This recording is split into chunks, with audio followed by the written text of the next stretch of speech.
Welcome to Greg Hansen's Video Notebook, brought to you by Sam Levitt's Furniture. I'm Star Sports Editor Ryan Finley, here with Greg Hansen. Greg, the Arizona Wildcats in New Mexico announced a home-and-home basketball series on Monday, renewing a regional rivalry, but I'm not sure that does much to overshadow next year's home schedule. I mean, we were talking off camera.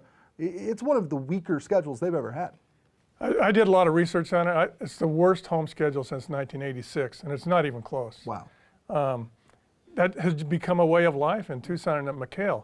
You take on the best. Mm-hmm. Next year, for whatever reason, they couldn't get one of the best. Right. So I think there's going to be a lot of discontented murmur about it over the next 9 months. But if you're Arizona, it's a young team. I'm not sure people are going to complain about the wins.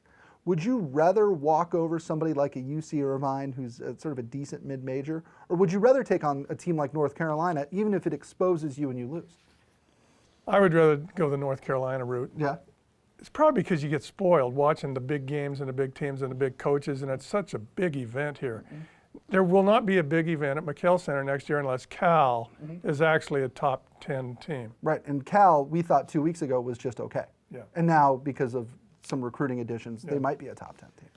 Yeah, I know they have a strategy, and good for them. And Sean Miller doesn't dodge anybody. We know that. Right. But it just worked out. Next year they couldn't get. Maybe they thought Missouri was going to be good. Instead, they're awful. They're awful. Well, and they couldn't have thought that a couple of years ago because Missouri hasn't been good in 5 years. That's true. Got their coach fired. And I don't think people here appreciate regional rivalries like UNLV and New Mexico. So what? Well, and from Arizona's perspective, if you're sort of a typical dyed-in-the-wool Arizona fan, not a whole lot of good can come from playing teams like New Mexico and UNLV. If you think that Arizona is better than them to begin with, you're either beating them because you should or losing to them and looking bad. Yeah, no wonder they want to go home and home with Arizona. Right.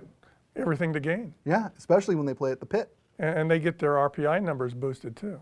That's what's so interesting to me. And Greg, you and the great Bruce Pascoe both made very good points on this. It seems like anymore, if you want to play a power team, you have to go to a neutral site, whether that's Hawaii or Los Angeles for the Wooden event or Chicago for that pre-Thanksgiving event that they have every year.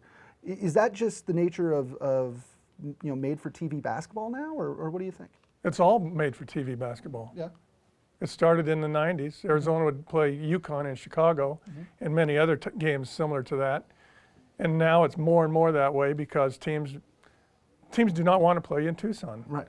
And you don't want to play somebody in Durham, North Carolina. Right. And if you're a team like Arizona, it's almost better to get a 2-for-1 with somebody in the middle than have to travel to Durham, North Carolina and face Duke. This won't be the last time Arizona has a schedule like this.